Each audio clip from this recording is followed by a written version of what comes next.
ইয়াওমা ইয়াকুমুন নাসু লিরাব্বিল আলামিন।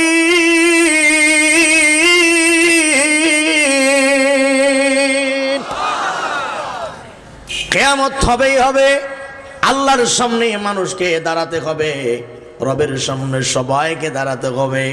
আজকে যেমন তারা আন্দোলনের মুখে পড়ে বাংলাদেশ থেকে মামুর বাড়ি পালাইয়ে চলে গেল, কিন্তু কিয়ামতের ময়দানে পালানোর কি কোনো জায়গা আছে? বলেন জায়গা আছে? হ্যাঁ, কিয়ামত হবে তরুণ, ভালো করে মনে রাখবা। মা ইয়ালফিজু মিন কাউলিন ইল্লা লাদাইহি রাকিবুন আতীদ। এই তুমি তোমার মুখ দিয়া যা বলেছিলে, গার্লফ্রেন্ডকে সোনা মধু জান কলিজা পরাণ, যত শব্দ বলেছিলে প্রতিটা শব্দ কিন্তু তোমার কাদের সাংবাদিকেরা লিখে রেখেছে। জোরে বলো ঠিক কিনা? কিয়ামতের ময়দানে প্রকাশ করা হবেই হবে। আল্লাহর হাবিব বলেন সালাসা, তিন প্রকার মানুষ। বলেন কয় প্রকার মানুষ? আল্লাহর হাবিব কি বলে শোনেন। ওই কিয়ামতের মাঠে তিন প্রকার মানুষ গুনাহগার ব্যক্তিদেরকে সুপারিশ করে করে আল্লাহ পাকের জান্নাতে ঢোকায়া দিবে। সুবহানাল্লাহ। কন্যা কয় প্রকার লোক সুপারিশ করবে বলেন? আল্লাহর হাবিব বলেন এক নম্বরে আল আম্বিয়া, এক নম্বরে গুনাহগারদেরকে সুপারিশ করবেন নবীগণ। কিন্তু মজার সংবাদ হলো সমস্ত নবীর আগে সুপারিশ করবেন মুহাম্মদুর রাসূলুল্লাহ সাল্লাল্লাহু আলাইহি ওয়াসাল্লাম। এই মানুষটা কাদের নবী? আরে একটু গর্ব করে তো কোয়া যায়, কাদের নবী? কাদের নবী? কোন আলহামদুলিল্লাহ মিয়া। আমার নবী প্রথমে শুরু করবেন, অবস্থা কেমন হবে শোনেন। একদল মানুষ আদম নবীর কাছে গিয়ে ধর্ণা দেবেন, আব্বাজান আপনি আমাদেরকে বাঁচান। আল্লাহকে বলেন আল্লাহ যেন আমাদেরকে হয় জান্নাতে দেয় নয় জাকাত নামে দিয়ে দেয়, আমরা আর বেশিক্ষণ দাঁড়ায় থাকতে পারবো না। আদম বলবেন আমি এখানে আজকে কোনো কথা বলতে পারবো না আল্লাহর সামনে দাঁড়িয়ে। এরপরে আদম বলবেন তোমরা নূহ নবীর কাছে চলে যাও। নূহ বলবেন আমিও পারবো না, তোমরা ইব্রাহিম নবীর কাছে চলে যাও। একটা প্রশ্ন করি, মুসলমানের মতো জবাব দিবেন। গোটা পৃথিবীর মুসলমানদের জাতির পিতা কয়জন?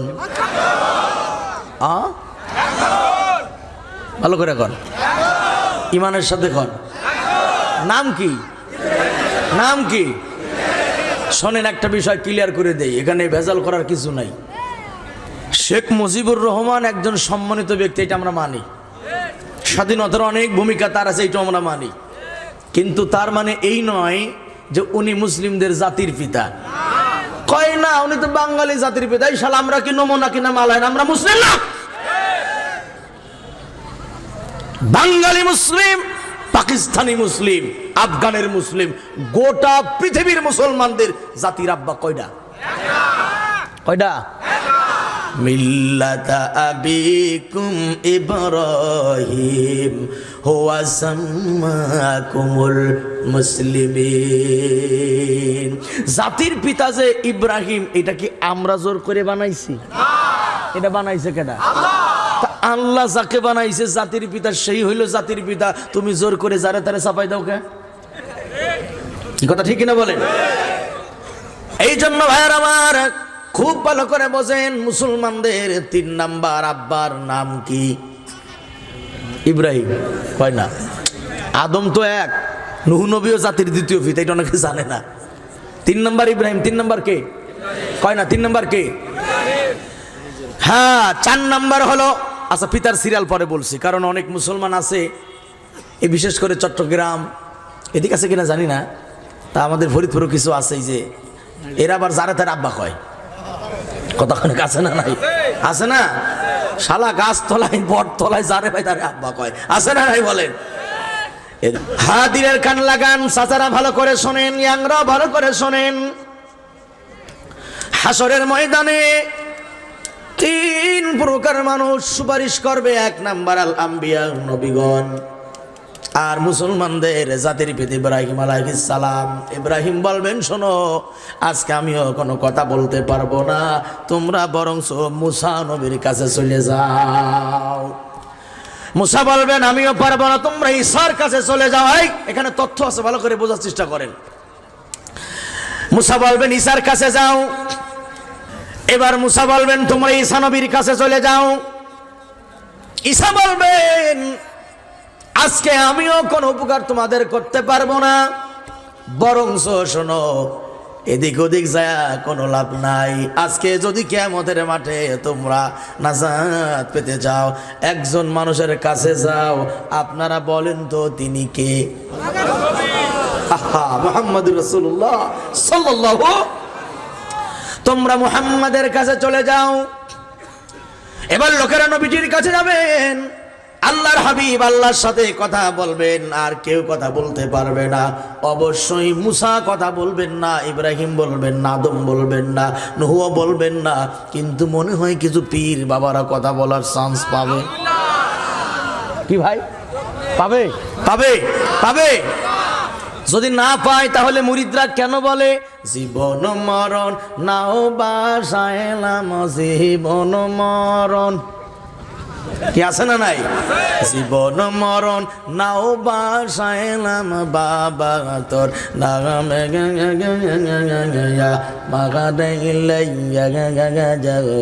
মগদিনারে প্রাণে।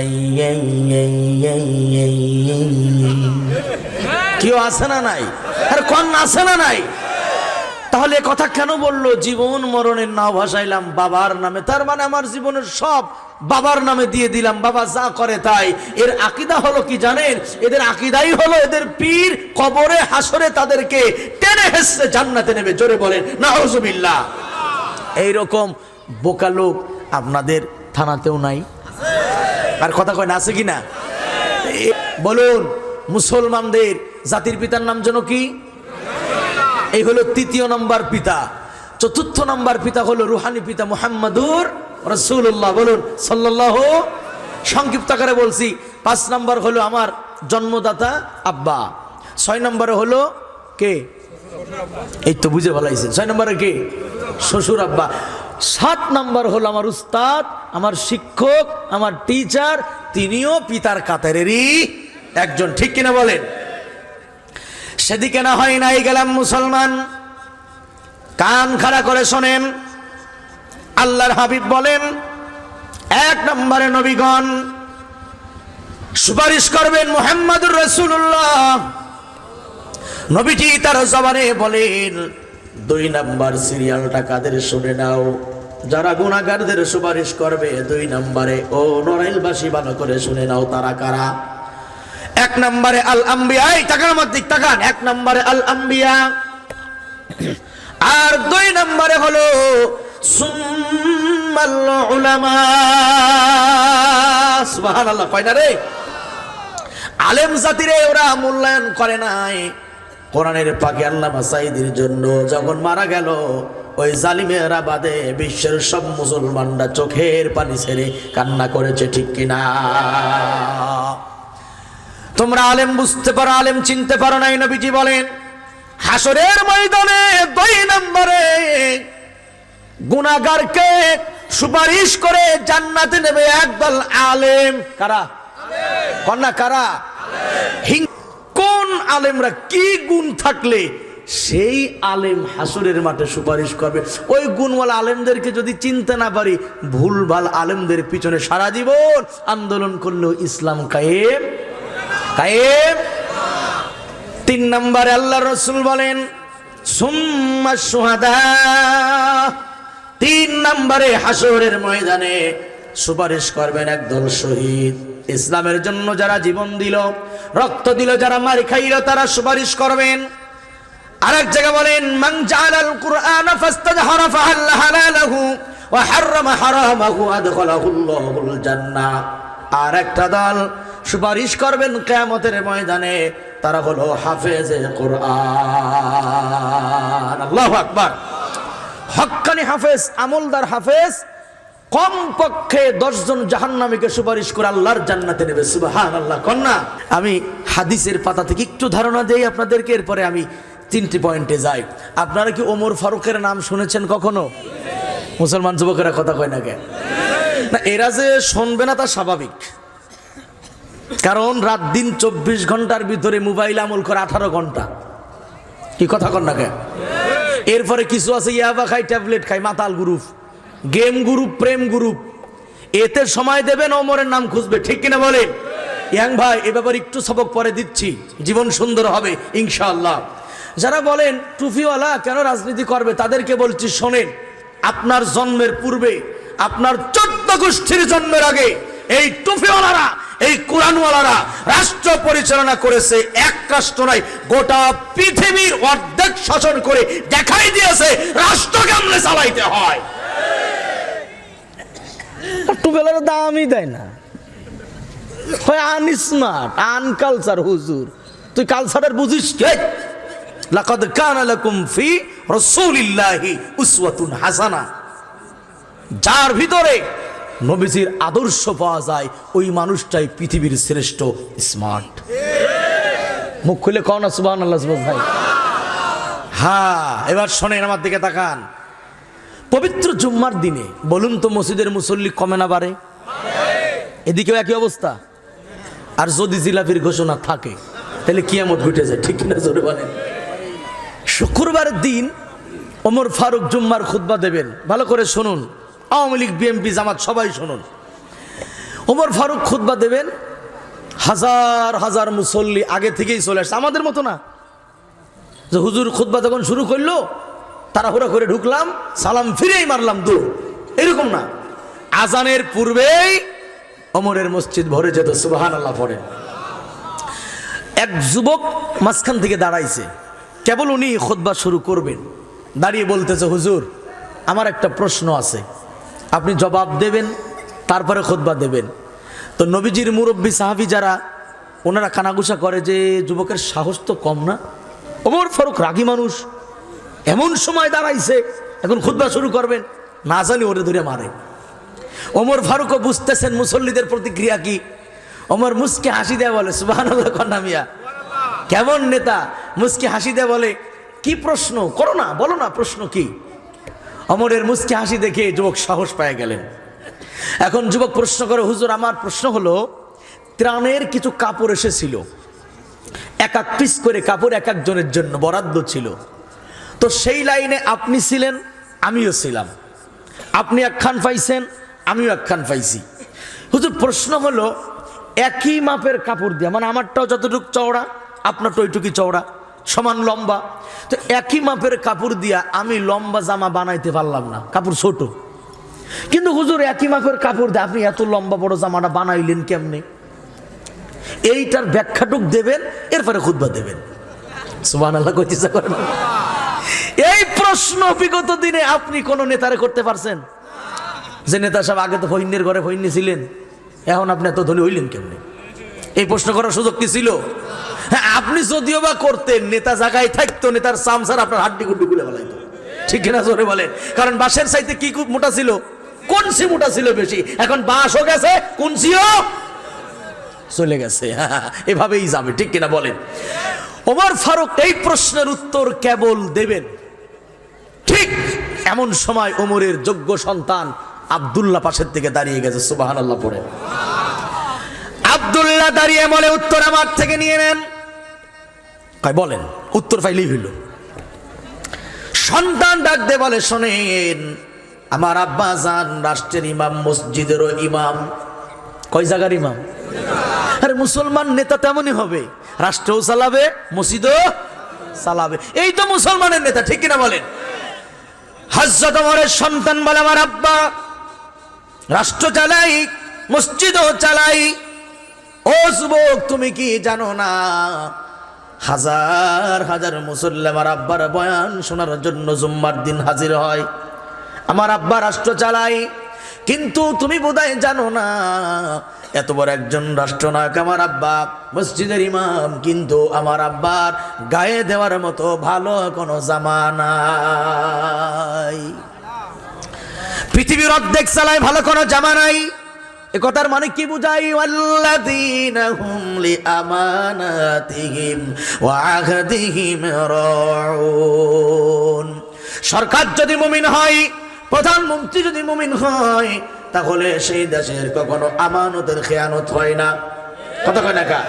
আর জাতির সঙ্গে যে ওয়াদা করবে ক্ষমতায় যাওয়ার আগে, একটা ওয়াদাও বরখিলাফ করবে না, ঠিক কিনা?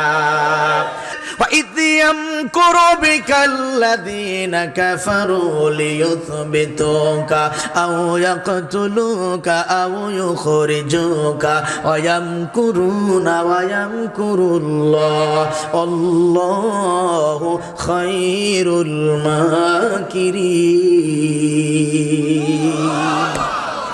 আয়াতে পরে যাই, সুযোগ হলে যাব না, ইলে যাব না, কান খোলে শোনেন।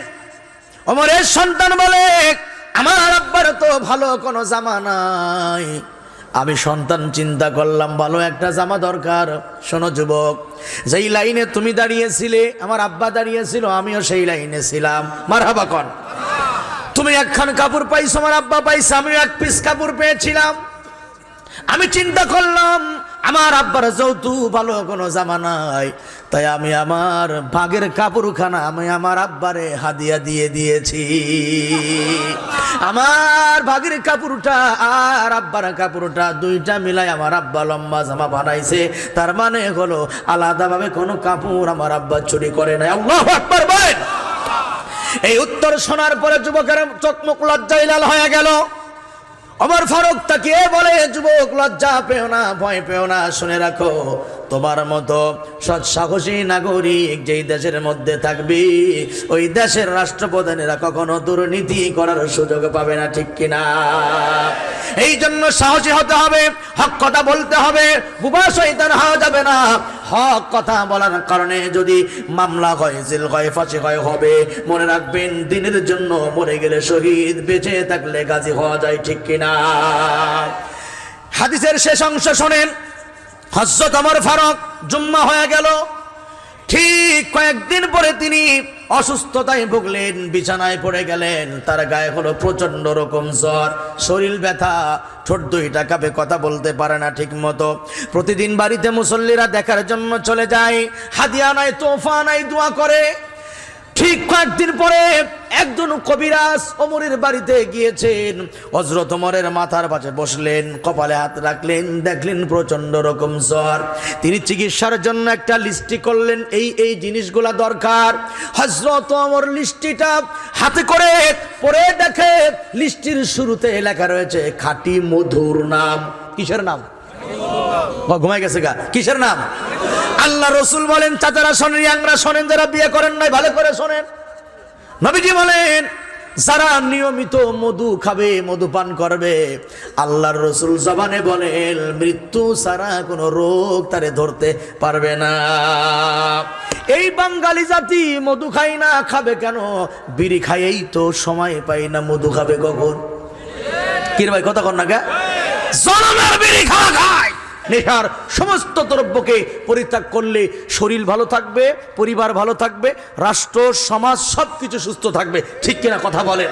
আর যারা নেশা করে, এরা জাতির ভাইরাস, এরা জাতির বোঝা।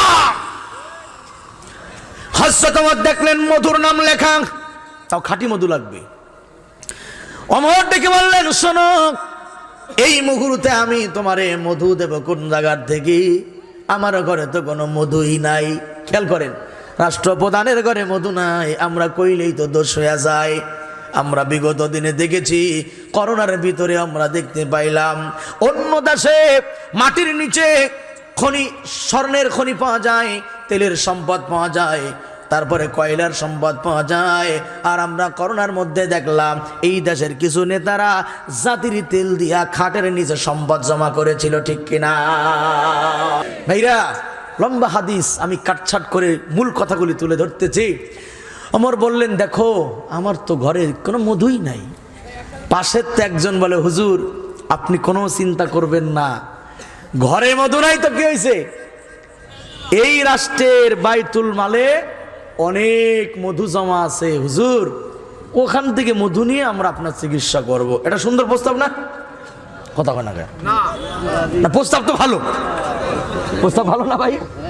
হুজুর বাইতুল মালে অনেক মধু আছে, মানে ওই সময় বাইতুল মালে যে মধু ছিল তা দিয়ে আপনাকে খবর দিয়ে দেওয়া যাইতো আর কি, এত মধু জমা ছিল। কইতেছে হুজুর ওখান থেকে নেব।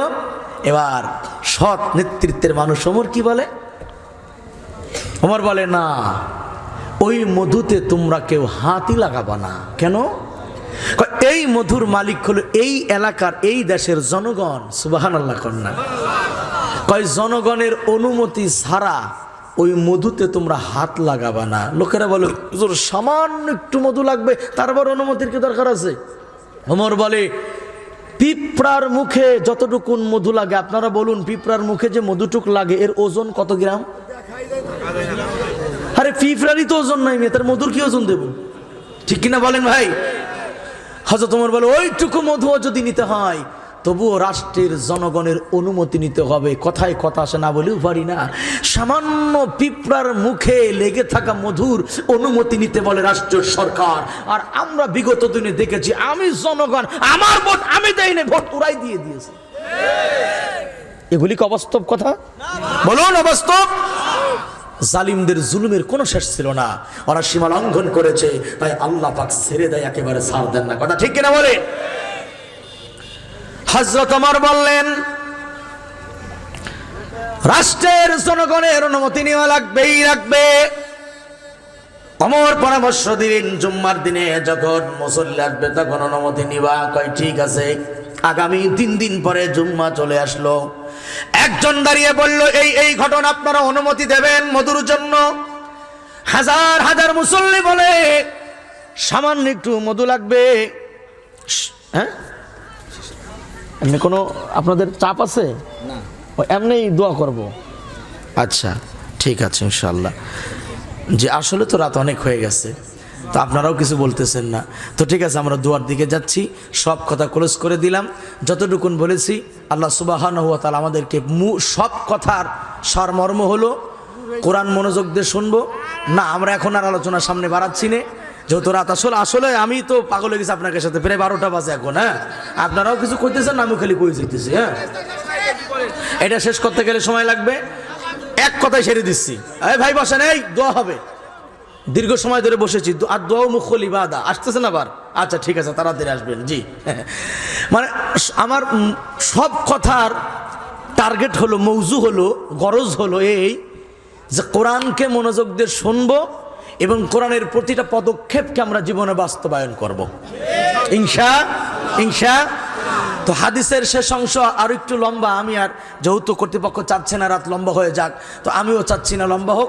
এতটুকু শুধু বলি, হযরত ওমরের মতো, যেহেতু ওমরের কাছে ছিল কোরআন, নবীজির সুন্নাহ ছিল, তাই আমি বোঝাতে চাচ্ছি এই কোরআন সুন্নাহ প্রকৃত অর্থে যারা আমল করে, যারা মানে, এই ধরনের লোক যদি ক্ষমতায় বসে, ওমর যেমন এক ফোঁটা মধুও অনুমতি ছাড়া নেয় নাই, এই ধরনের লোক ক্ষমতায় বসলে রাষ্ট্রের একটা টাকাও জাতির অনুমতি ছাড়া খরচ করা হবে না। সুতরাং আগামীর বাংলাদেশ এমন একটা চিত্র হোক, চান? সত্যি চান? আল্লাহ তাআলা আমাদেরকে ঐক্যবদ্ধভাবে কাজ করার মতো তৌফিক দান করুক, আমিন।